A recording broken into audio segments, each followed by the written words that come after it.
my study for so many years now, almost 18 years that I've been meditating, studying this space. And the more I study, whether I study the Buddha, whether I study the Vedanta, whether I study Sufis, whether I study Bulleh Shah, whether I read Kabir, over and over and over, the same persuasion, sometimes mocking, sometimes persuading, sometimes probing, sometimes, winding people up.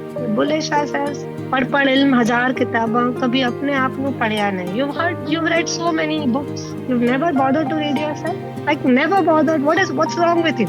You've entered so many जा वरदे मंदिर मसीती कभी मन अपने ਵਿੱਚ ਵੜਿਆ ਨਹੀਂ. You've entered temples and mosques, you've never entered the temple of your own mind. You've never tried to understand yourself. And Kabir says, कस्तूरी कुंडल बसे मृग ढूंढे बन माही. The kasturi, the musk, is inside the deer. The scent of is so enticing. Deer goes searching for the musk around the whole forest. All the while the musk is within the deer. So the pointing all the time, friend, across centuries, 4,000 years ago, 2,500 years ago, 8th century, doesn't matter. The pointing is that you are not going with it. But why are we not going with it? It has to be a good reason. Because what was valid 4,000 years ago is valid today. There better be a good reason why a human being, all through evolution, finds it so difficult to go inside. What is the reason?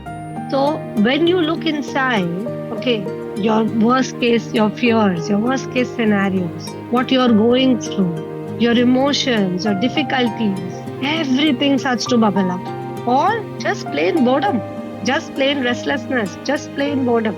Oh gosh, who's going to sit like this empty? I'm so being unproductive, doing nothing. Like, is this something that I should? This is what I'm supposed to do. This is what Rabia is asking me to do. How in the world am I going to get joy like this? This is like ultra boring. Forget joy, it doesn't even seem close. This is just restless, boring, painful, right? And that's what stops things from progressing. Because when we want to meet our inner joy, we expect we'll go in and we will see a bouquet of flowers and we will see fireworks, and what we meet is difficulties, a darkness. So the pointer is, or what is being said again and again, is that unless you're prepared to meet your inner chaos, you are not going to be able to meet your joy. And there is no quick fix. Not that we don't find joy. Yes, we are happy at times, but then what happens? It goes away. Even in good times, we fear, what if these things go away? What if something goes bad? Right now, I'm healthy, but what if I have a tough time when I'm growing old? Right now, my pain is very mild, but what if this pain worsens? Or always wanting, oh, I'm not happy because I didn't get this. I'm not happy because my relationship has never worked out. I'm not happy because that has never come my way.